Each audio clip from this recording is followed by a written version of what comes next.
Bom dia. Bom dia. Olha, é o seguinte, eu sou o professor Joaci, né, e eu já trabalhei aqui no Projeto Newton no passado. Aí eu tive que sair por alguns motivos e estou voltando hoje, né? Estou voltando hoje, depois de um tempo fora. Acho que mais de ano fora. Uma explicação quanto a isso, do que a gente vai estudar, né? É assim, no cálculo 1, vocês estudaram as funções lá, né? E aí vocês calcularam o limite, derivada, integral, né? Foi isso que vocês estudaram no cálculo 1, né? Na verdade, toda disciplina que você faz aqui na universidade, essa disciplina ela tem um objeto de estudo, ela estuda alguma coisa, aquela disciplina, né? No cálculo 1, estuda as funções lá. Por exemplo, se você for estudar álgebra linear, você vai estudar os espaços vetoriais, as transformações lineares. Cálculo 3, você vai estudar as equações diferenciais. Toda disciplina você estuda um objeto, né? E você quer conhecer aquele objeto, conhecer bem, saber para que ele serve. E foi isso no cálculo 1. Você estudou as funções e você, para conhecer aquelas funções, conhecer as funções, saber as propriedades dela, você usou essas ferramentas que eu falei. Limite, derivada, integral, né? Essas ferramentas permitiram para você conhecer bem a função, saber, por exemplo, o ponto de máximo, o ponto de mínimo, o ponto de inflexão, né? Calcular a concavidade da função, crescimento, decrescimento, gráfico, e saber para que ela serve também. As funções lá serviram para estudar velocidade, aceleração, movimento, trabalho, calcular área, calcular volume de sólido de revolução, tudo isso lá no cálculo 1, né? E as funções que a gente estudava lá, por exemplo, eram funções assim, né? Essa função aqui, ó. Essa função aqui, ó. Ou junções dessas funções, né? Por exemplo, multiplicava. Essas coisas que vocês estudaram. Essas funções, agora aqui lá no cálculo 1 a gente nem falava isso, né? Mas agora aqui no nosso contexto, para a gente fazer uma diferença do que a gente estuda aqui com o que estuda lá, nós vamos dizer que essas funções são funções de uma variável, né? É isso. Aqui no cálculo 2, o nosso objeto de estudo vão ser funções de várias variáveis. É isso, nós vamos estudar funções do tipo assim, ó. F de xy igual a x² mais y². Ou f de xyz, três variáveis, né? X² seno de x mais z ao cubo, por exemplo, entendeu? Essas coisas que a gente vai estudar aqui, né? 1 sobre x² mais y², essas coisas. Isso são funções de duas ou mais variáveis, tá? 2 variáveis, 3 variáveis, 4 variáveis, tá? Na verdade, a gente vai se concentrar mais no estudo das funções de 2 variáveis, porque as funções de 3 ou mais variáveis, elas funcionam muito parecida com as de 2. É só você acrescentar uma a mais, se você souber fazer para 2 variáveis, você sabe fazer para 3, 4, 5, e é mais fácil você ensinar 2 variáveis, não é mais fácil você escrever 2 variáveis. Entre você fazer uma coisa para uma função de 2 variáveis e uma mesma coisa para uma função de 10 variáveis, para você ensinar alguém, é melhor você ensinar com 2. Aí aprendeu com 2, você sabe fazer com 10, mais ou menos assim. Então, na maior parte do tempo, nós vamos nos concentrar em 2 variáveis, mas sempre pensando, olha, isso dá para fazer para mais variáveis. Sempre assim. Então, esse vai ser o nosso objeto de estudo, né? São funções, então, né? E aí a gente vai querer conhecer essas funções, né? Conhecer, saber como elas são, né? E aí vamos usar as ferramentas também do cálculo 1, limite, derivada, integral, né? Só que com as devidas adaptações, porque são funções de mais variáveis. Então, vão aparecer coisas diferentes, que aí a gente vai ter que adaptar.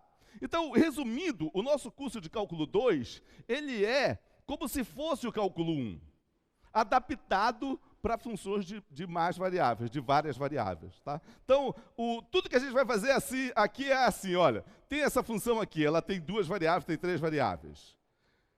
E aí eu vou estudar limite dela. Como foi limite lá no cálculo 1? Foi assim assado. Ah, eu vou tentar imitar isso para essa função. Aí eu tenho essa função aqui de várias variáveis. Eu quero calcular a derivada dela. Como foi derivada lá no cálculo 1? Foi assim assado. Ah, então eu vou tentar adaptar esse conceito de derivada lá do cálculo 1 aqui para essa. É isso, tá? Basicamente é isso. Vai ser o tempo todo fazendo isso. Olha, a integral lá no cálculo 1 era assim. Como vai ser a nossa integral aqui no cálculo 2? Ah, vamos adaptar, aproveitar aquela ideia lá, tentar fazer igual. Só que aparecem coisas novas e aí a gente vai dando um jeito, tá? Basicamente é isso, tá bom? Então, a primeira coisa que a gente tem que ver quando a gente estuda as funções de várias variáveis é o lugar onde estão os domínios delas, das funções de várias variáveis. Lá no cálculo 1, as funções, os domínios das funções, eles eram subconjuntos dos reais. Aqui eles vão ser subconjunto dos reais, cartesianos, reais, entendeu?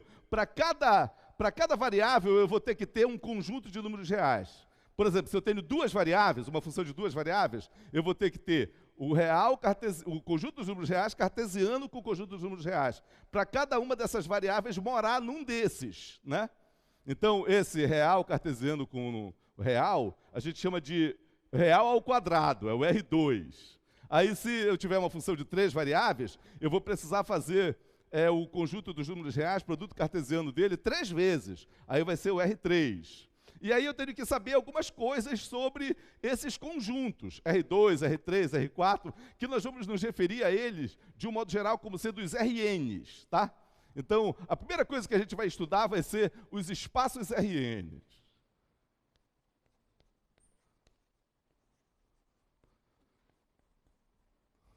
Tá? Os espaços RN. Aí aqui nós vamos ver algumas coisas como, por exemplo, que vocês já conhecem, o plano cartesiano.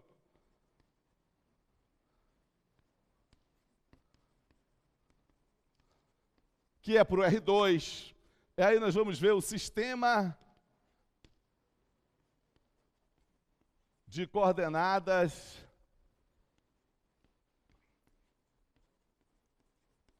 retangular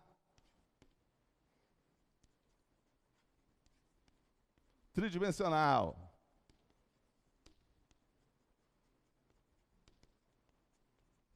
Que é para o R3, né? E aí nós vamos ver vetores.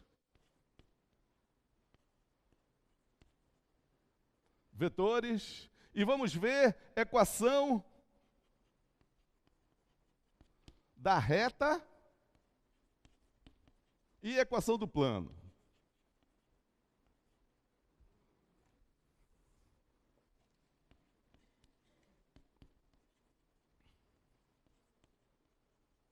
Tá certo? Então, esse é o nosso primeiro tópico. É como se fosse uma preparação para estudar as funções de várias variáveis, tá? Um outro tópico que é preparação também, é um tipo de função que nos ajuda a estudar aquelas funções lá, que são as funções, aí a gente já sabe o que é Rn, né, tal, aqui a gente passa a estudar as funções de R em Rn. Tá? É um outro tipo de tópico. Esse tópico aqui também ele é chamado de curvas. Em alguns lugares aí, vocês vão ver, em vez de chamar assim, chama curvas, né? Por que chama curvas? Porque isso aqui são funções. Olha, uma função, vocês bem sabem, uma função ela é constituída de 3 objetos, né? Um primeiro conjunto, um segundo conjunto e uma regra que associa a cada elemento do primeiro conjunto um único do segundo conjunto, né? É isso. O primeiro conjunto é chamado de domínio, o segundo conjunto contradomínio, e a regra, em geral, a gente chama a regra de função mesmo, mas a função ela tem essas duas outras coisas, que são os conjuntos. Aí, no contradomínio, aqueles conjuntos que estão associados aos elementos do domínio formam o conjunto imagem, né? Então, toda função ela tem isso, ela tem o domínio, o contradomínio, a regra conjunto imagem, né, que está dentro do contradomínio. Então, quando você vai estudar uma função, seja qualquer tipo de função, mais maluca que seja, sempre tem isso, né? Então, aqui a gente começa estudando isso, é o domínio e imagem dessas funções.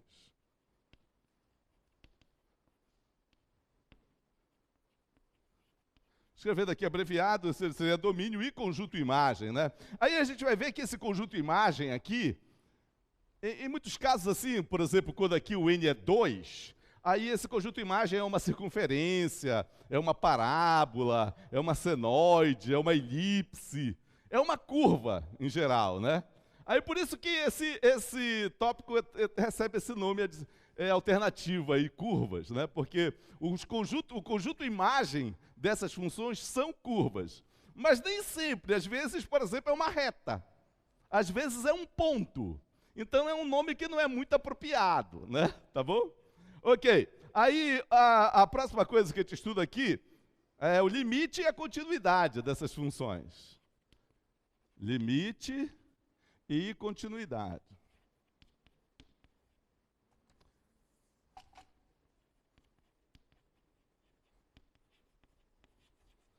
E aí depois a gente estuda a derivada dela. É claro que esses tópicos eles têm subtópicos que eu não estou colocando, senão vai detalhar muito. Aqui na derivada, por exemplo, a gente estuda o vetor tangente, a reta tangente, né? A reta tangente é a trajetória. Aí depois, comprimento de curva.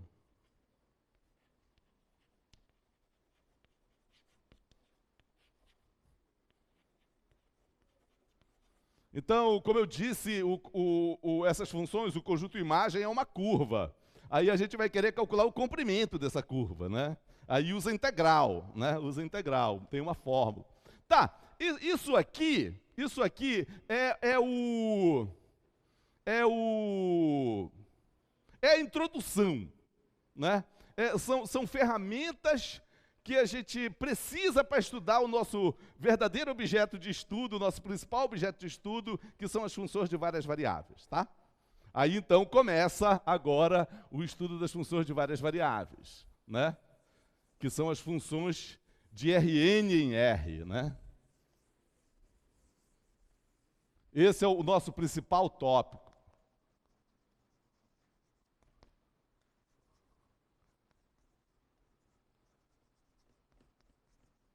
Observem a dualidade, né, que tem aqui, né? Aqui nós estudamos funções de R em Rn e ali de Rn em R, né? Um nome adicional, um nome alternativo para esse tópico é funções de várias variáveis. Várias. Tá?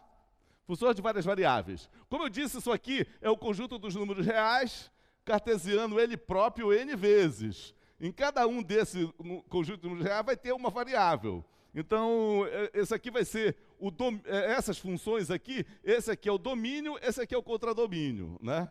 E aí, se esse n aqui for 3, é porque eu estou estudando uma função de 3 variáveis.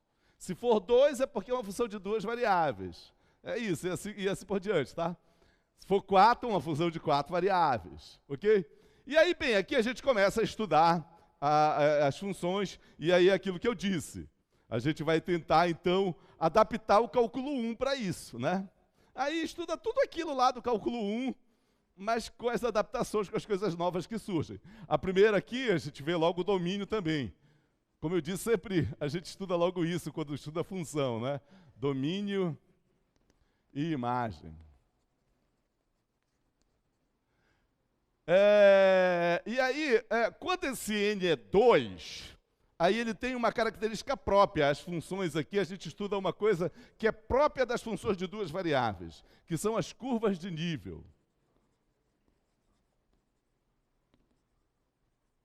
E gráfico.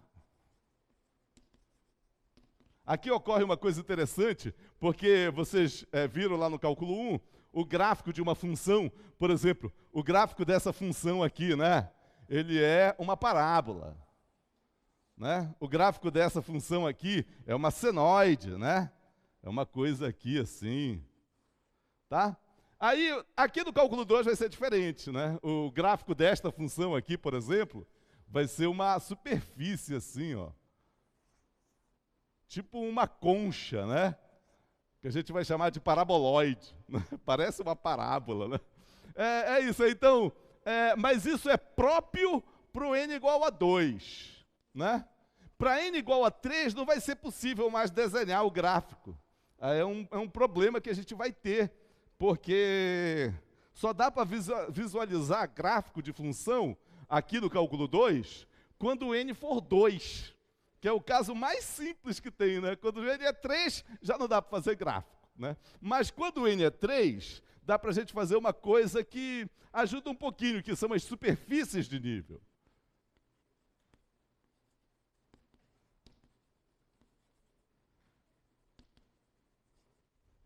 Superfícies de nível. Isso aqui é só para n igual a 3, tá? É isso aí, depois a gente... Aí para n igual a 4, não dá para fazer nem gráfico, nem superfície de nível, é tudo no imaginário, tudo no imaginário. Não dá para desenhar mais, né? Mas mesmo assim a gente faz as coisas. Calcula limite, derivada integral, né? Quando n é maior que 3. Aí a gente começa a fazer lá o que eu disse, cálculo 1, ele vai estudar o limite e continuidade.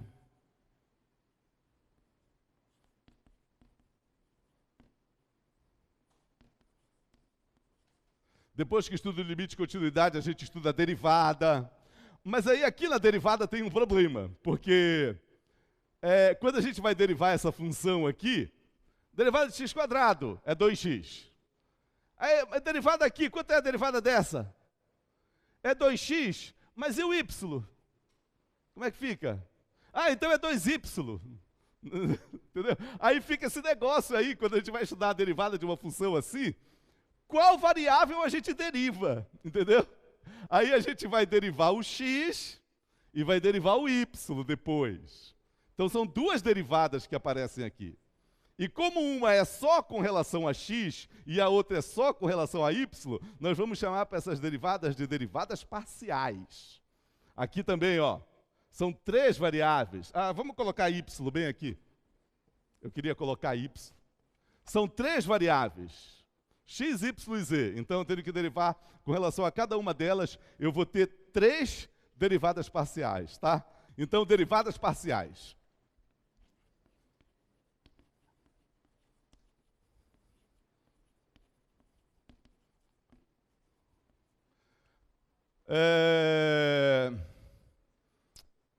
E aí, sim, quando a gente estuda as derivadas parciais, acontece uma coisa meio triste, que é assim, a gente gostaria que as derivadas parciais fosse um conceito que substituísse o conceito de derivada do cálculo 1. Mas, só que acontece um problema. A derivada do cálculo 1, ela tem propriedades que as derivadas parciais não têm. Por exemplo, no cálculo 1, você vê assim, toda função que tem derivada em um ponto é contínua naquele ponto. E aqui não vai acontecer isso. Nós vamos ter nós vamos ter funções que vão ter derivadas parciais daquele ponto, mas não vão ser contínuas naquele ponto. E aí a gente não quer que isso aconteça, porque a gente queria que a gente quer imitar o cálculo 1, né? Então a gente quer que as mesmas propriedades lá das coisas do cálculo 1 ocorram também no cálculo 2. E aí então o conceito de derivada parcial ele falha aí, né? E aí a gente pega um conceito que substitui o conceito de derivada parcial, quer dizer, que faz as vezes da derivada do cálculo 1, que é o conceito de funções diferenciáveis.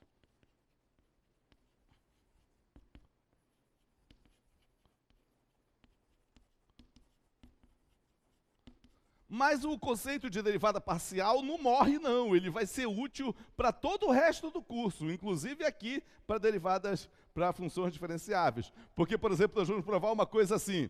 Se a função tem derivadas parciais e essas derivadas parciais são contínuas, então a função é diferenciável. Então ocorre o que ocorre no cálculo 1, né? Tá certo? Tá, função diferenciável, a gente vê aí. Depois, aí com isso, a gente começa a tentar ver, por exemplo, lá no cálculo 1 você tem uma regra para derivar a função composta, né? Como chama a regra para derivar a função composta lá no cálculo 1? Regra da cadeia. Não me diga que vocês já esqueceram tudo, né? Tem gente que faz a matéria e faz questão de esquecer, né? Eu passei, eu vou esquecer essa... mas aqui vai ser preciso o cálculo 1 direto, pessoal. Então, a gente vai estudar aqui a regra da cadeia.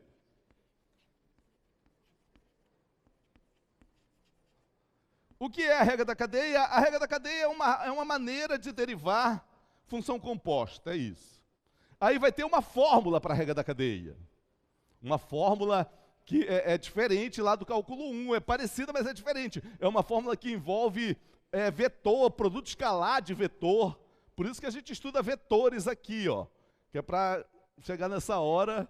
Aí então, vai aparecer um vetor aqui na fórmula da regra da cadeia. E esse vetor ele vai aparecer em vários outros lugares, vai se prestar para um monte de coisa, fazer reta tangente, plano tangente, ver para onde tende mais rapidamente, para onde varia mais rapidamente uma função. E aí a gente então estuda ele, porque ele serve para um monte de coisa. E o nome dele é vetor gradiente.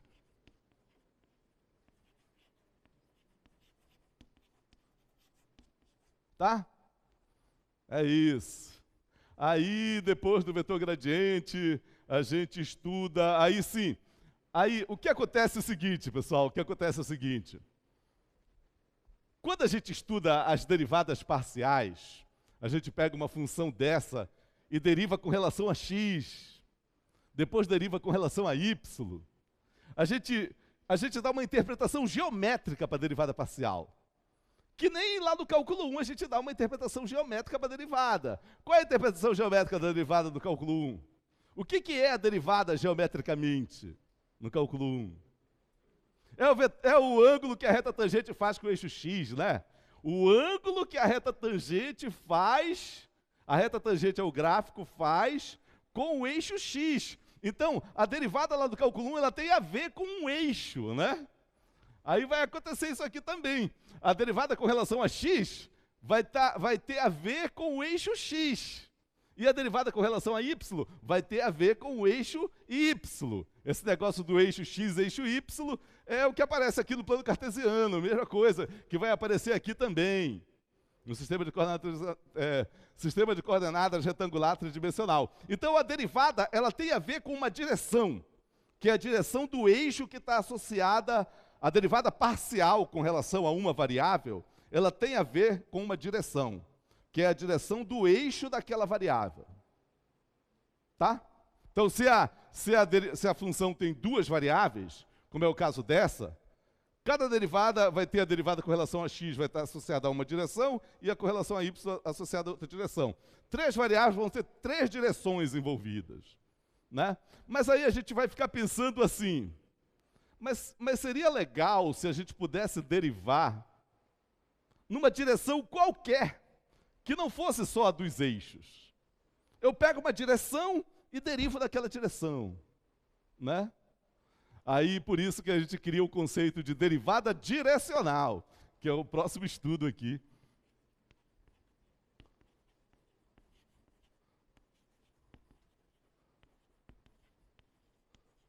Aí tem uma fórmula para derivada direcional, nessa fórmula aparece o vetor gradiente. Aí depois vocês lembram lá do cálculo 1 que vocês calculavam a derivada das funções definidas implicitamente? Aqui também. Aí nós vamos ter as funções implícitas.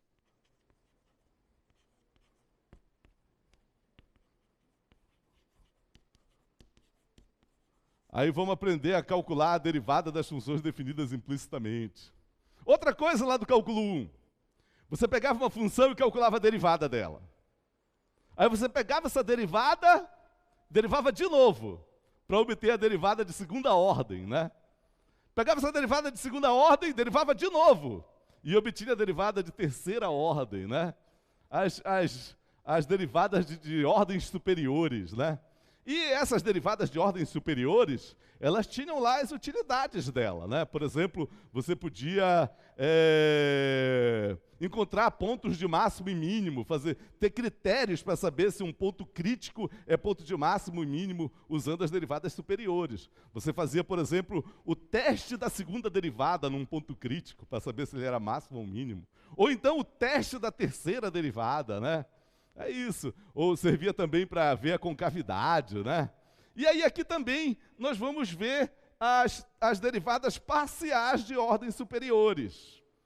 E elas vão servir para a gente estudar os máximos e mínimos dessas funções de várias variáveis, tá? Então aqui nós vamos estudar derivadas parciais de ordens superiores. Tá? E aí, máximos e mínimos.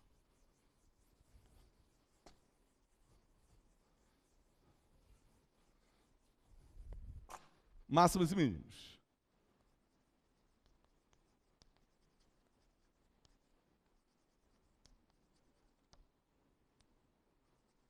Pontos de máximo, pontos de mínimos de uma função. Aí vocês lembram lá no cálculo 1 também tinha o ponto de inflexão, né?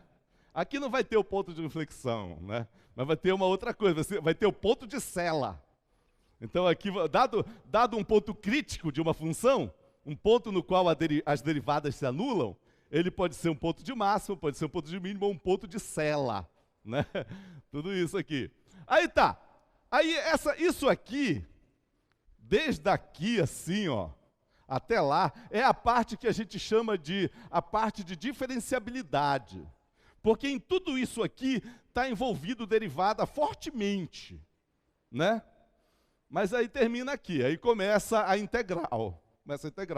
Aí nós vamos estudar então a integral múltipla, que funciona assim, olha. Quando eu tenho uma função de duas variáveis, apaguei a minha função de duas variáveis, essa aqui, por exemplo.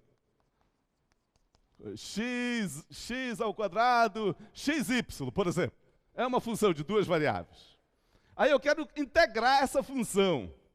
Aí é que nem derivada parcial também. Eu vou ter que integrar com relação a uma variável e depois integrar com relação a outra variável. Então, a integral de uma função assim de duas variáveis envolve duas integrais. Aí por isso que a gente chama de integral dupla, né? Se for uma função de três variáveis, e eu quiser integrar essa função de três variáveis, eu vou ter que integrar 3 vezes, uma para cada variável. Aí é a integral tripla, né? E integral quádrupla, quíntupla, sextupla, conforme for o número de variáveis. Aqui, nós vamos estudar a integral dupla, que é a integral de duas variáveis, e a integral tripla, que é a função de 3 variáveis. Aí, de integral de 4, 5, 6 variáveis, a gente só vai imaginar, olha, segue por aí esse negócio, né? Porque é muito parecido. Depois que você vê a integral tripla, aí se cair uma integral quádrupla para você, você vai saber se virar, né? Tá bom? Então tá, então integral dupla é o nosso próximo tópico aqui.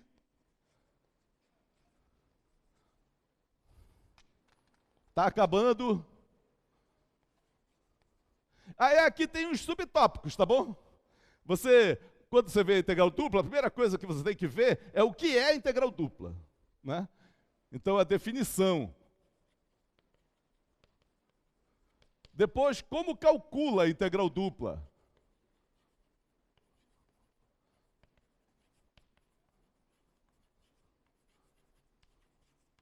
Depois você vê mudança de variável na integral dupla.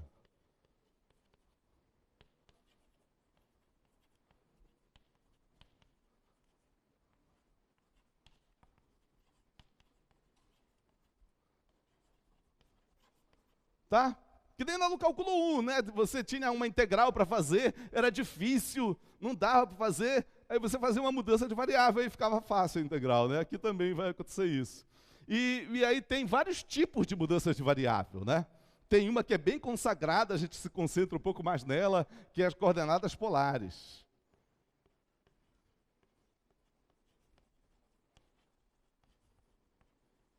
Tá? E depois integral tripla.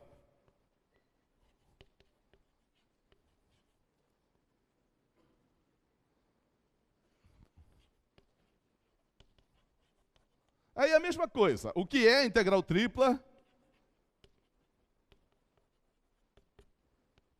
Como calcula a integral tripla?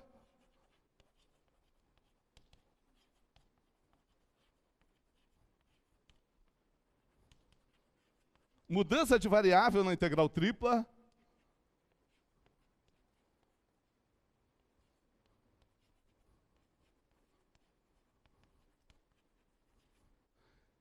E aí tem dois tipos de mudança de variável bem consagradas. Uma delas imita coordenadas polares, que são as coordenadas cilíndricas.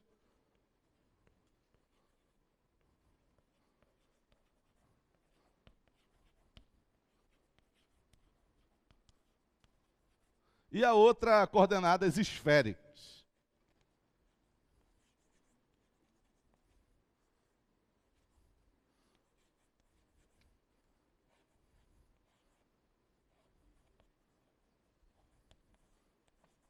Tá bom? E é isso, acaba aí, né? Eu espero que dê tempo da gente ver tudo isso. Que não tenha muito contratempo, né? Olha só, a gente começa aqui. Aí vai estudando, vai estudando, vai estudando. Chega bem aqui. Quando chegar bem aqui, a gente faz uma prova, né? Faz uma prova. Nossa primeira prova, a nossa P1, né? Ela abrange isso tudo. Mas é como eu disse, isso aqui é só uma introdução, pessoal, né? O forte é isso aqui, ó. Né? Talvez eu coloque uma questão daqui. Em geral, eu coloco uma questão de... Olhem lá nas provas que eu peguei lá. Estão lá, tá? Olhem lá, vocês vão ver. Sempre cai uma questão daí. Aí depois a gente continua estudando aqui, assim, ó. E vem até aqui e faz a nossa P2. Faz a nossa P2. E integral fica para P3. Integral fica para P3, tá? A nossa última prova. Às vezes dá algo errado, né? Como eu disse, às vezes tem greve de ônibus. Aí tem greve... fecha portão, né? Aí esse assunto aqui cai para outra, para a segunda prova. Esse assunto aqui cai para a terceira prova. Se vocês forem pegar lá as nossas provas antigas, vocês vão ver que uma ou outra delas, máximos e mínimos está aqui, né? Derivada parcial está aqui. Mas o objetivo é esse, tá? O objetivo é esse. Espero que a gente atinja. Alguma pergunta? Alguma pergunta? Eu estava desacostumado de dar aula aqui, estou me esgoelando, já estou ficando com a garganta. Tá bom? É isso, tá, pessoal? É isso. Nenhuma pergunta, nenhuma pergunta. Deu para ter uma ideia do que a gente vai estudar? É isso, tá? Deu? Uma pergunta aqui dessa galera aqui, né? Tá bom, é bom assim, é bom assim. Então, pessoal, vamos começar, né? Vamos começar. Espaços RN. Os espaços RN. Na Vera agora, na Vera.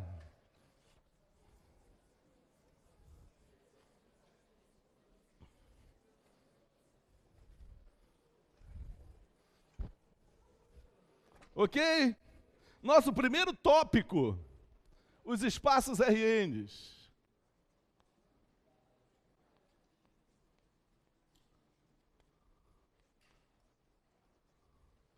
Ok? Olha, o que é o espaço Rn? Depende do n, né? Depende do n. O que é esse n? Esse n é um inteiro positivo. N é um número inteiro positivo.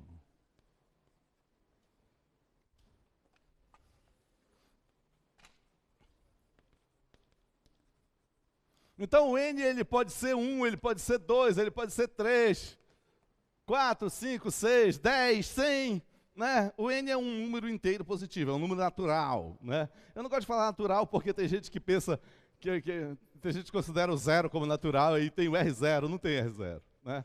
É do R1 em diante, tá bom? Então esse aqui é o n que aparece aqui. Ele pode ser 1, pode ser 2, pode ser 3, né? Vai ser interessante para a gente se ele for maior ou igual que 2, né? Então, olha, quando esse n for 1, esse Rn aqui, que é o R1, ele vai ser o R só. A gente não coloca o 1 quando é o... Não coloca aqui quando é 1, não coloca. Fica só o R mesmo, tá? E aí, o que é isso? É o conjunto dos números reais, tá? É o conjunto dos números reais.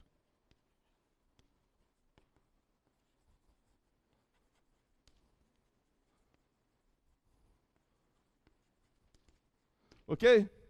Quando n for 2, aí eu tenho o R2. E o que é o R2? É o conjunto dos pares ordenados de números reais. Pares ordenados, importa a ordem, tá? Então esse conjunto aqui, ele é o conjunto de todos esses objetos aqui, assim, ó. Em que isso aqui é um número e isso aqui é outro número, tá? Então tudo isso aqui está o que o XY pertence a R, tá? Por exemplo, né, isso aí não é novidade para ninguém, você já estuda, desde criança estuda isso, né?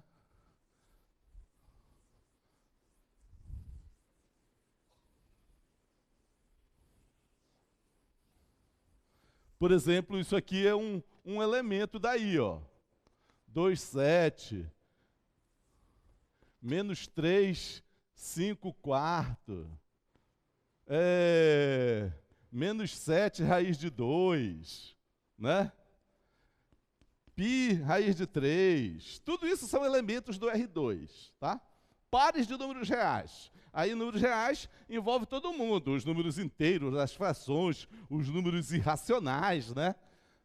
Isso que é o R2, tá? Aí, quando o n é 3, o que é o R3? É o conjunto das ternas de números reais. São 3 números reais, tá? Então, é o conjunto das ternas ordenadas de números reais, que a gente vai simbolizar assim, ó. X, Y, Z são números reais, tá? Então, por exemplo, esse elemento aqui, ó, esse é um elemento do R3. É um elemento do R3, tá? Esse aqui, ó, é um elemento do R3. Quem é esse cara aqui? Quem é esse? É o 2,27, é o E da base do logaritmo natural, né? 2, alguma coisa. Se o n for 4, aí eu tenho as quádruplas, que aí a gente já simboliza assim, ó. Aí já não tem mais um consenso, né? Onde tal que isso aqui, como simbolizar, não tem mais um consenso. Alguns colocam X, Y, Z e W. Tá? R4, quádruplas ordenadas. Tá? De um modo geral, e assim por diante, tá bom, pessoal? Então, o R4 é o conjunto das quádruplas. O R5 é o conjunto das quíntuplas. O R6 é o conjunto das sextuplas ordenadas. E assim por diante, né? Aí o RN, para um N qualquer, a gente vai simbolizar assim, ó. É o conjunto de, assim, X1, X2, etc., Xn. Tal que esse X1, X2, etc., Xn, são números reais, tá? São números reais. E aí nós vamos dizer que esse objeto aqui, né, não tem quádrupla, quíntupla, sextupla, né? A gente vai dizer que é uma enupla, é uma eniupla, para imitar essa... Tá? Eniupla, ou enupla, né? Quando a gente quer falar de um objeto geral, de um Rn qualquer, o N fixo, porém genérico, né? Eu não sei qual é o N ao que eu estou me referindo, pode ser 2, 3, pode ser 4, 5, aí é uma enupla, ou uma eniupla, tá? Pode ser uma quádrupla, uma quíntupla, uma sextupla, tá? Ok, isso que é o Rn, isso que é o Rn, tá? E aí, então, tem coisas que a gente faz com esses objetos do RN. Tem relações entre eles. A primeira delas é a igualdade. Igualdade no RN. Quando que duas ênuplas... já estou usando a nomenclatura aí, tá? Quando que duas ênuplas são iguais, né? São iguais. Tá? Será que essas duas quádruplas eternas, vamos colocar aqui, será que essas daqui são iguais? São iguais? Não. Só é igual se tiver na mesma posição igual. Se for os mesmos números, mas trocou a ordem, já não é mais igual, tá? Então, igualdade no RN.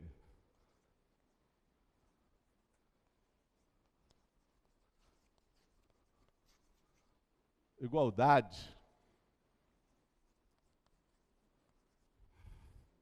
Então, eu vou pegar aqui uma ênupla, x1, x2, xn, e vou pegar aqui uma outra ênupla, y1, y2, yn, tem que ser o mesmo n, né? Não pode comparar uma quádrupla com uma quíntupla, não pode. Elas vão ser iguais, se somente se forem iguais. A primeira igual à primeira. A segunda é igual à segunda. Componente. Isso aqui a gente chama que são as componentes da ênupla, né? Se as componentes nas respectivas posições são iguais, tá?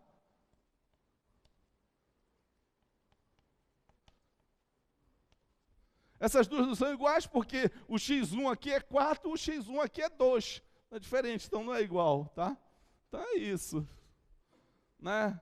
Essa aqui, 4, 2, 1, 4, 2 menos 1, ela é igual a essa aqui, 4, 2 menos 1. Mas ela é diferente daquela outra, 2, 4 menos 1, tá? Então esse aqui é a igualdade no RN, tá? Aí outra coisa que a gente pode fazer com os elementos do RN são operações com eles. A gente pode somar dois elementos do RN. A gente pode pegar um número e multiplicar por um elemento do RN. A gente pode subtrair dois elementos do RN. A gente só não pode dividir um pelo outro. Não tem essa operação, tá? Então, operações do RN. Operações do RN.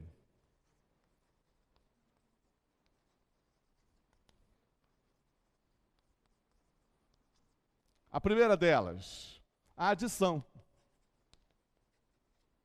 Ou soma, né? Também conhecida como soma. Certo?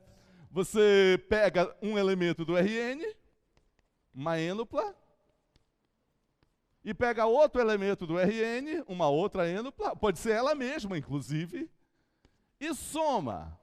Como é que você faz essa soma? Você soma componente a componente, na respectiva posição também. Soma primeiro com primeiro, dá a primeira componente da ênupla soma, né? Segundo com segundo com segundo, dá a segunda componente. E último com último, o enésimo com o enésimo, dá o enésimo componente, tá? É isso, simplesmente isso.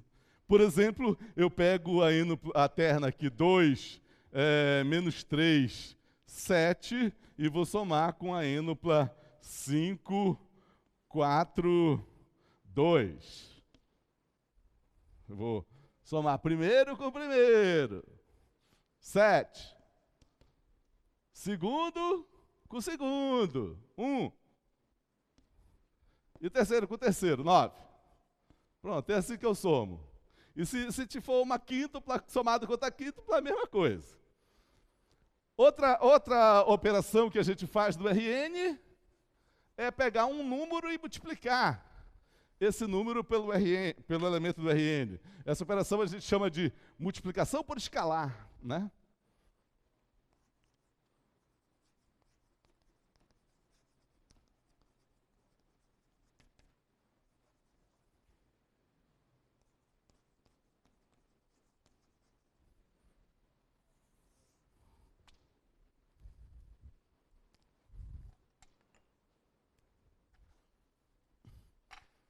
É assim, eu vou pegar um número, chamar de lambda para ele, e vou pegar uma ênupla.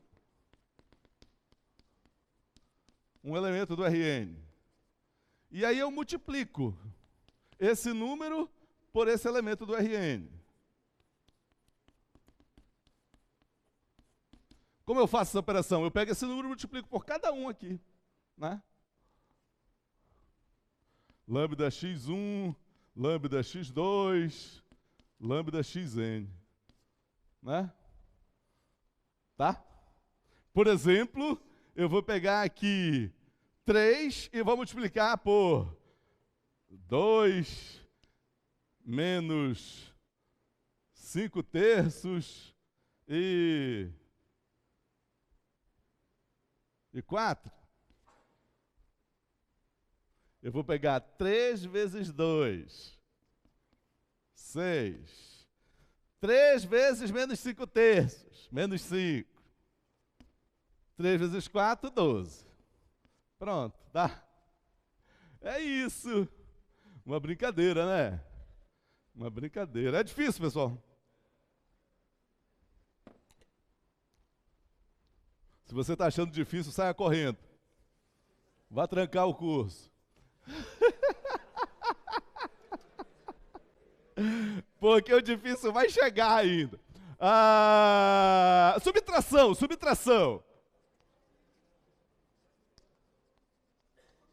Olha, a subtração, a gente não diz que é uma operação, na verdade, porque ela pode ser posta como essas duas, como função dessas duas. Olha, se eu tenho uma ênupla assim, ó, x1, x2, xn menos y1, y2, yn, isso aqui é subtrair o primeiro desse, o segundo do segundo.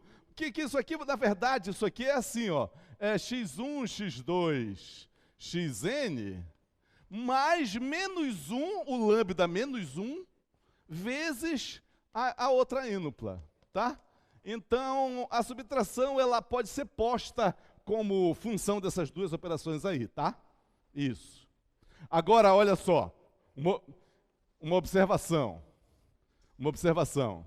Não existe a divisão de ênupla, tá? Eu vou colocar aqui, porque às vezes a gente vai ter vontade de dividir duas ênuplas. Ah, olha, eu queria dividir essa ênupla por essa outra ênupla.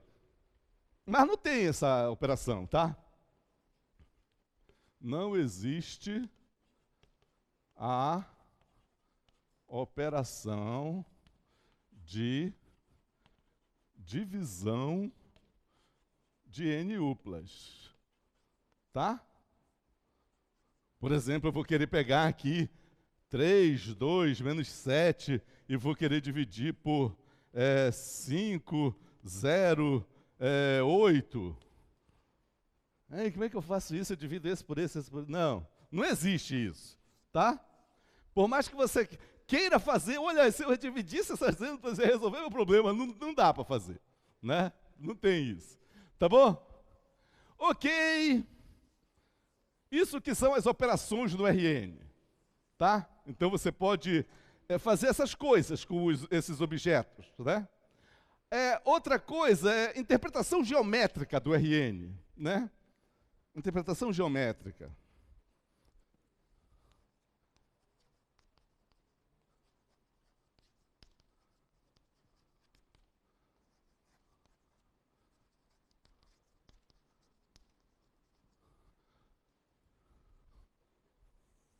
O que acontece é o seguinte, olha, nós já vimos o que é cada RN, né? O R1 é a reta real, o R1 é o conjunto dos números reais. O R2 é o conjunto dos pares ordenados de números reais. O R3 é o conjunto das ternas ordenadas e assim por diante. Mas o que a gente faz agora é associar a esses conjuntos numéricos e de pares de números objetos geométricos, né? A cada um desses a gente associa um objeto geométrico. E é uma coisa que vocês já estão acostumados a fazer, né? O R1, que como eu disse é o conjunto dos números reais, a gente associa a ele a reta real. A reta real. A reta real, que ela é uma reta, ela tem uma orientação, você escolhe um ponto nela, que é a origem. À direita da origem você escolhe um ponto, que vai ser o 1, e aí fica estabelecida uma unidade de comprimento, que você escolhe centímetro, metro, quilômetro, né? Tal. E aí, com isso aí, você divide, com esse pedaço aqui, com esse tamanho, você divide toda a reta real, para a esquerda e para a direita. Nesses pontos ficam os números inteiros. Para cá, os números negativos, os inteiros negativos. E as frações estão aí pelo meio, né? Aqui, por exemplo, está a metade, o meio, aqui está o 3 meios.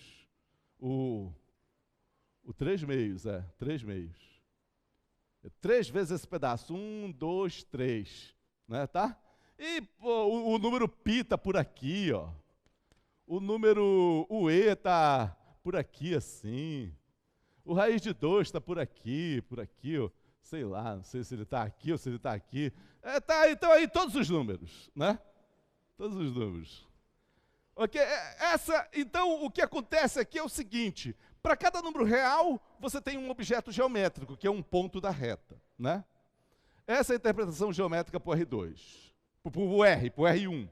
Para o R2, o que está associado geometricamente a ele é o plano cartesiano.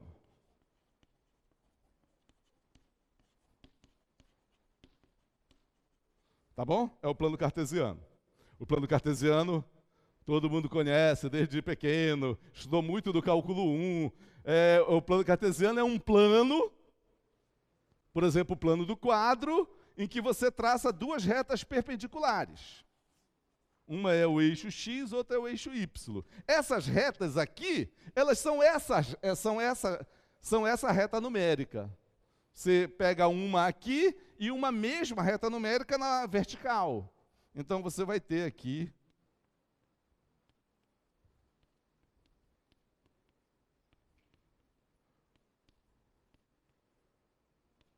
a mesma coisa. E aí todo mundo sabe muito bem, se eu pegar um ponto aqui, XY, eu represento ele aqui, é o X, essa é a medida do X, e aqui é o Y, essa é a medida do Y, né? É isso aí todo mundo sabe, não vou ficar me batendo com isso, porque todo mundo sabe muito. Uma coisa só que eu quero lembrar é que quando você tem aí esse plano cartesiano, essa região aqui, correspondente às duas partes positivas dos eixos, é chamado primeiro quadrante.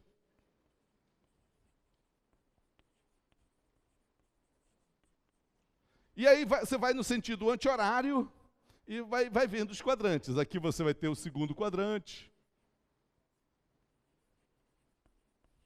Aqui você vai ter o terceiro quadrante. E aqui você vai ter o quarto quadrante. Tá? Não é isso, né? Ok. E o R3? Bem, aí todo mundo sabe muito sobre isso. Aí represente pontos aí, tudo. Tá. Aí o R3. O R3, que como eu disse, é o conjunto das ternas ordenadas, né? Então, qual é o objeto geométrico que está associado a ele? Olha, aqui no R2 o que acontece é o seguinte: cada ponto, cada elemento do R2, que é um elemento aqui, é um par de números, está associado a um ponto do plano, e reciprocamente. A cada ponto do plano está associado a um elemento do R2. Existe uma correspondência biunívoca aí entre eles, né? No R3 a mesma coisa, né? Então, ao R2 está associado um plano.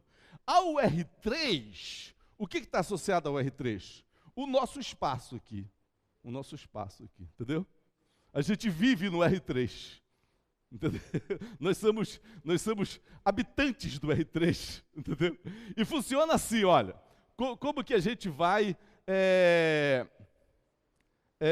associar cada ponto do R3, cada elemento do R3 a um ponto do nosso espaço? vai ser assim, ó. A gente vai pegar um ponto do espaço, que nem aqui que eu peguei um ponto do plano e passei duas retas perpendiculares por ela. Agora, aqui no R3, eu vou pegar um ponto do espaço e vou passar três retas perpendiculares por ela. Aqui está o ponto. Eu vou passar uma aqui assim.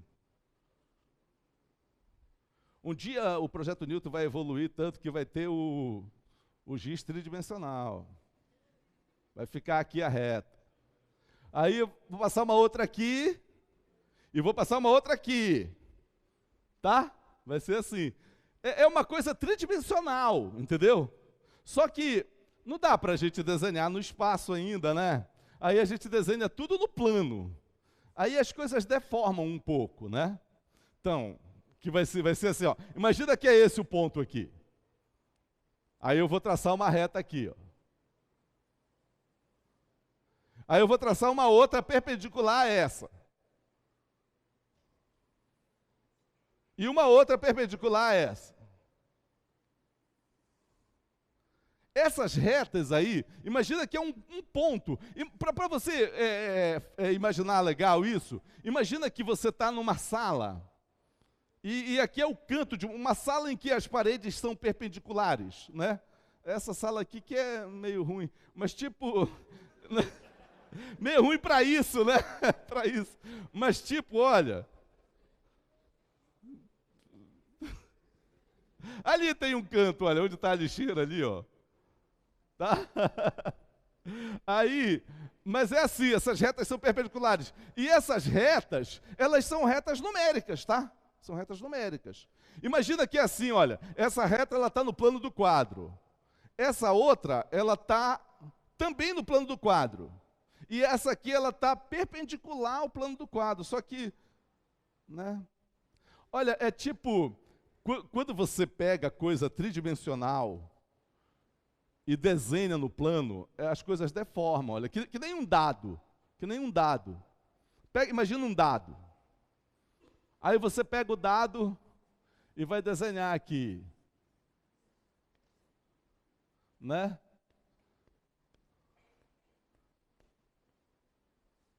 Olha, esse ângulo lá do dado, esse ângulo, ele é um ângulo reto, 90 graus, mas nesse desenho está um ângulo agudo, um ângulo obtuso. Olha aqui, ó, esse ângulo também é 90 graus, mas aqui está agudo, entendeu?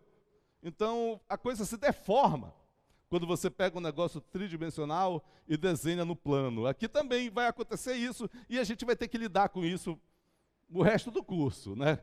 Trabalhar com uma coisa deformada, né? Mas é uma coisa no espaço. Porque o certo seria desenhar aqui assim, ó. As três retas aqui, entendeu? E aí você ficar olhando assim, né? Tá, e aí tá. Esse eixo aqui vai ser o eixo X, esse eixo aqui vai ser o eixo Y, e esse eixo aqui vai ser o eixo Z. Elas são retas numeradas. Então aqui está o 1, aqui está o 2, aqui está o 3, lá para trás está o -1, -2. No eixo Y, aqui está o 1, aqui está o 2, aqui está o 3.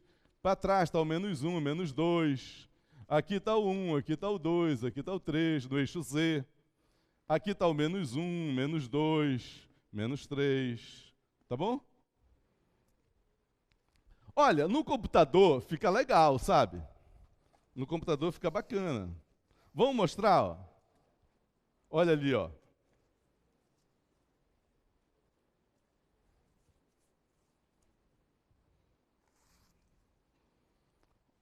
Olha lá, ó.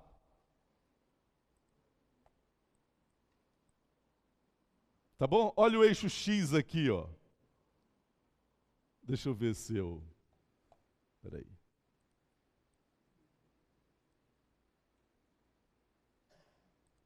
Olha o eixo X aqui, ó. Vejam que é uma reta numerada, ó. 1, 2, 3. Olha o eixo Y aqui, ó. Eixo Y, olha o Yzinho bem aqui.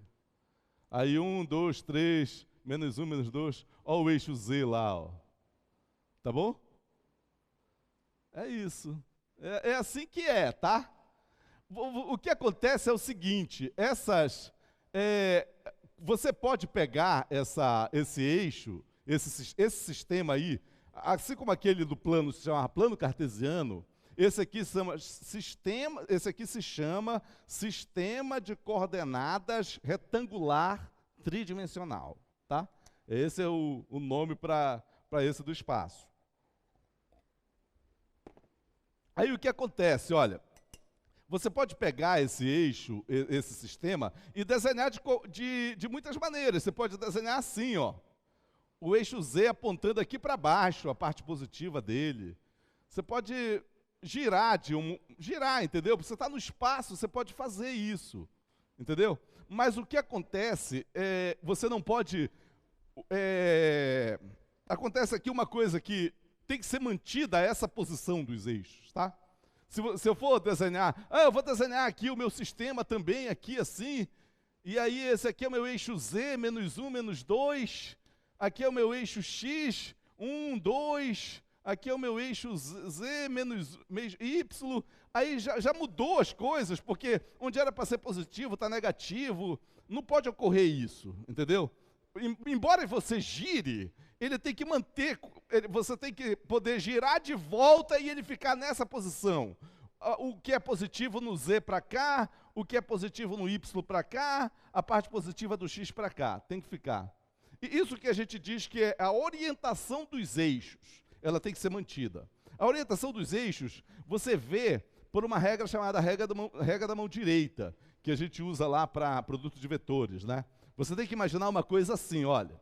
Imagina que o eixo X, ele é móvel, e que ele pode girar, ele está preso aqui, e ele pode girar, que nem um ponteiro de um relógio. O eixo Z está fixo e o eixo Y está fixo também. Só o X que pode girar, que nem um ponteiro de um relógio, preso bem aqui na origem. E aí você pega a sua mão direita, e aí com a mão direita você pega o eixo Z. Você pega o eixo Z. Tem duas maneiras de você fazer isso. Você pega o eixo Z assim, ou você pode pegar o eixo Z assim. Tá? Você tem que pegar o eixo Z com o indicador para cima, com o indicador assim, nessa posição. Então você vai aqui, pega aqui, ou você vai aqui e pega aqui. Sempre com o indicador assim, não fecha o indicador, o polegar. Não fecha o polegar, tá? E aí esses 4 dedos aqui, eles têm que ser tal a maneira como você vai pegar, de maneira a aproximar com esses 4 dedos o eixo X do eixo Y, a parte positiva do eixo X para a parte positiva do eixo Y. Então, você pega assim, ó, aproximando a parte positiva da parte do X da parte positiva do Y. E aí o polegar indica para onde tem que ser a parte positiva do Z. Entendeu? Se eu for pegar assim, ó, aí eu não vou estar fazendo esse movimento. Eu vou estar aproximando a parte positiva do X da parte negativa do Y, né? Aí, ó, o polegar estaria para cá, tá? Então essa é a regra da mão direita, ela estabelece como tem que ser a orientação dos eixos, para que quando você mude, aí quando você voltar, você consegue voltar para essa posição aí, o eixo, as partes positivas nessas posições, tá? Isso que é a orientação. Aí uma coisa, o que acontece é o seguinte, olha, o eixo X e o eixo Z, se você olhar, eles determinam um plano. Um plano aqui, ó. Esse plano é chamado plano XY. Plano XY. Opa, desculpa, é o eixo X e o eixo Z. O eixo X e o eixo Z. Então é plano XZ. XZ. O eixo X e o eixo Y também determinam um plano. Está aqui, ó. É o plano aqui. Se você estiver pensando numa sala, o plano XY, é esse aqui, é o chão da sala. Esse aqui é a parede, é uma parede. O eixo Y e o eixo Z também determinam um plano. Tá? Também, ó, aqui assim. É o plano YZ. Tá? Tá? Esses planos são chamados planos coordenados. Fica melhor de ver no computador, ó. Vamos ver aqui, ó. planos coordenados. Então aí, ó. Mas está melhor aqui ainda, que está colorido. Tá? Só aumentar aqui um pouquinho. Olha, o plano vermelho é o plano XY. Está aqui o eixo X, aqui o eixo Y. Esse plano cinza aqui, cinza, azul, sei lá, ele é o plano XZ. E o plano verde é o plano YZ, tá? Observem uma coisa aqui, olha, é assim, ó, uma coisa interessante. Esse plano cartesiano aqui, que representa o R2, ele está aqui no plano, nesse sistema tridimensional, ele está aqui no plano XY. Esse plano XY aqui é o mesmo plano cartesiano aqui, tá? Tá bom? Então, esse plano XY que está deitado aqui, ele tem os quadrantes dele. Se você olhar só para o plano XY aqui, primeiro quadrante, segundo quadrante, terceiro quadrante, quarto quadrante, tá? Por que eu estou falando isso? Porque vai ser importante para isso que eu vou dizer agora, que é o seguinte, olha. Como eu disse, você, para fazer o sistema de coordenadas retangular tridimensional, você escolhe um ponto do plano, do espaço, passa as 3 retas, essas 3 retas determinam os planos coordenados. Esses planos coordenados, está lá, ó, ali é só um pedaço dele, mas o plano ele é ilimitado. Então, esses planos coordenados, eles dividem o espaço em 8 pedaços do espaço, em 8 pedaços, tá? Olha aqui, ó. Por exemplo, você vai ter esse pedaço aqui, ó. Se você imaginar que você está num apartamento, por exemplo, né? Você tem um apartamento aqui, tem um apartamento lá atrás, um outro aqui, tem um apartamento de baixo, entendeu? É assim, mas esses planos coordenados dividem o espaço em 8 pedaços. Olha, aqui é uma porção do espaço, aqui é outra, aqui é outra, aqui é outra. São 4 porções aqui em cima.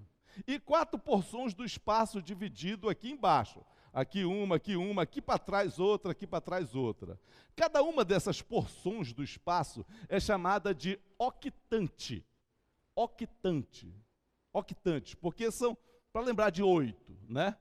E aí tem o primeiro octante, o segundo octante, o terceiro octante, tarará, oitavo octante. São 8 octantes, tá? Qual é o primeiro octante, qual é o segundo octante, qual é o terceiro octante? Olha, se você pegar o plano XY, que é o vermelho, e pensar nos quadrantes dele, aqui está o primeiro quadrante.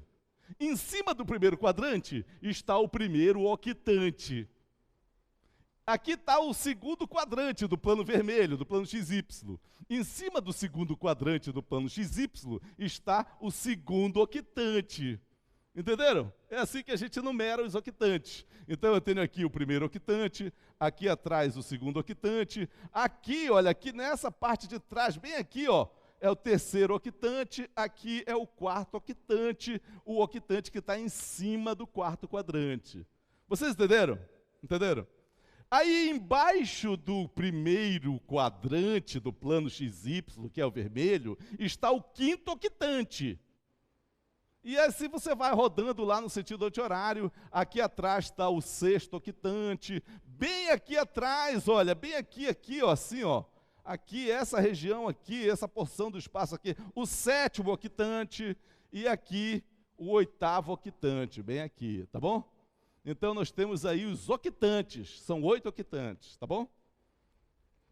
Por fim, pessoal, como que eu represento um ponto do R3 nesse sistema, né? Como que eu represento? Funciona assim, olha, funciona assim.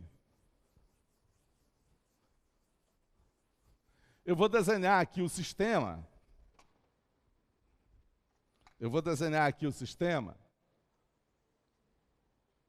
Aqui o eixo Z. Aqui o eixo X. Aqui o eixo Y. Tá? São retas numeradas, mas tá, não vou numerar. Aí eu tenho um ponto aqui, um ponto, digamos, A, B, C, um ponto do R3, tá? Um ponto do R3. Como que eu represento esse ponto? Olha, no eixo, eu pego esse aqui e marco no eixo X, essa medida aqui, marco no eixo X. A, né? Essa medida aqui eu marco no eixo Y. Está aqui, B. E essa medida eu marco no eixo Z. Tá? Aí, primeiro, no plano XY, eu marco o par AB. Do jeito que eu marco lá, aqui, tá? Esse seria o ponto AB do plano XY. E aí, essa altura C, eu coloco aqui perpendicular ao plano. Essa mesma altura aqui, ó, perpendicular, fazendo um ângulo de 90 graus aqui, tá? E esse é o ponto ABC. É assim que eu marco pontos do espaço, tá? E aí, se você quiser, traça uma linha aqui para... É assim, tá? E aí, então, de modo, todo ponto do espaço está associado a um ponto do... Todo elemento do R3 está associado a um ponto do espaço. E reciprocamente,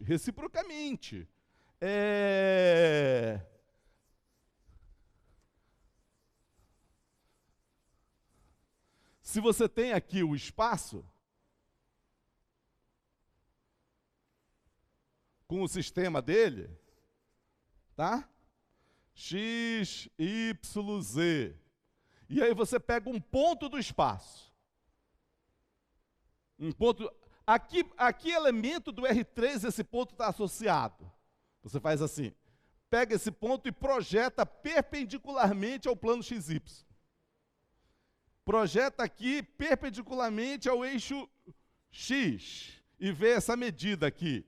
Vamos chamar de A. Projeta perpendicularmente ao eixo Y, chamar de B. Essa altura você chama de C. E aí você marca aqui essa altura. Tá? No eixo Z. E aí esse ponto do espaço, ele fica associado ao elemento do R3 ABC. Tá? É isso. Por exemplo, olha, vamos pegar aqui alguns pontos.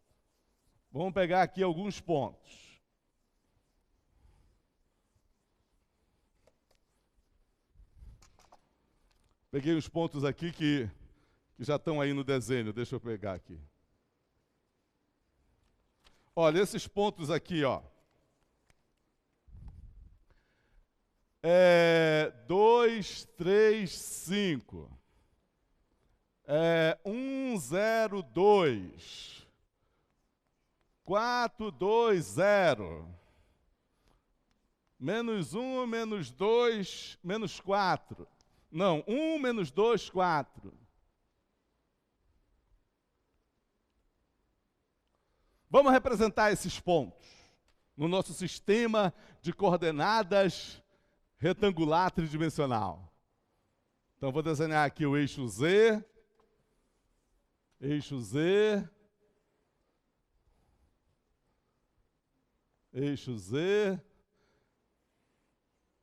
X, eixo Y. Imagina que é o canto de uma sala. Continua lá para trás o eixo X com a parte negativa, continua aqui para trás o eixo Y com a parte negativa, continua aqui para baixo o eixo Z com a parte negativa. O ponto 2, 3, 5, eu venho no eixo X e marco 2. Porque é uma reta numerada, já está aí a numeração, só que eu estou colocando agora. No eixo Y, 3. No eixo Z, o 5. 1, 2, 3, 4, 5. E aí eu marco aqui o ponto 2, 3, tá? 2, 3 no plano XY, e essa altura eu coloco aqui perpendicular. Então esse é o ponto 2, 3, 5. Se quiser eu ponho essa reta aqui para ficar, tá? Ponto 1, 0, 2. Marca no eixo X o 1. O eixo Y 0, então fica aqui mesmo, e 2 no eixo Z. Então é um ponto que ele está aqui no plano XZ, o ponto 1, 0, 2. O ponto 2, 4, 0, marco no eixo X o 4, no eixo Y o 2, E Z zero, então a altura que eu tenho que colocar aqui é zero, então ele fica aqui mesmo, no plano XY. Esse aqui é um ponto do plano XY. É o ponto 420. E por fim aqui o ponto 1, 1 do X, menos 2 do Y e menos 4 do Z. Olha, vem aqui para baixo, 1, 2, 3, 4, menos 4. Então eu vou marcar aqui 1 menos 2 e vou baixar uma profundidade esse tanto aqui, ó. Aqui está o ponto menos 1, 2, 4, tá? É isso, ó. Vamos ver aqui, vamos ver aqui. Para a gente encerrar aqui, ó. Olha aí o ponto 2, 3, 5. Está em que octante esse ponto, hein? Está em que octante? No primeiro, né? No primeiro, pô. Aí todos eles, ó. Deixa eu aumentar um pouco mais. Tá? Olha aí o 235, olha aqui o 102, está no plano X, Z, é esse verde. Olha aqui o 420, esse marrom, está no plano XY, e esse amarelo, o 1 menos 2 menos 4. Está em que octante esse último? Está no quarto, é? No quarto? Oitavo? Bora ver aqui, ó. Está aqui os octantes. Olha o primeiro ponto, ele está aqui no primeiro octante mesmo, ó. O segundo ponto está aqui no plano XZ mesmo. O terceiro ponto está no plano XY mesmo. Qual é o octante mesmo do último? Oitavo. Qual é o oitavo? É esse bem aqui, né? Cadê ele? Tá aí. Por hoje tá bom, pessoal. Tá? Na próxima a gente volta. Oxi!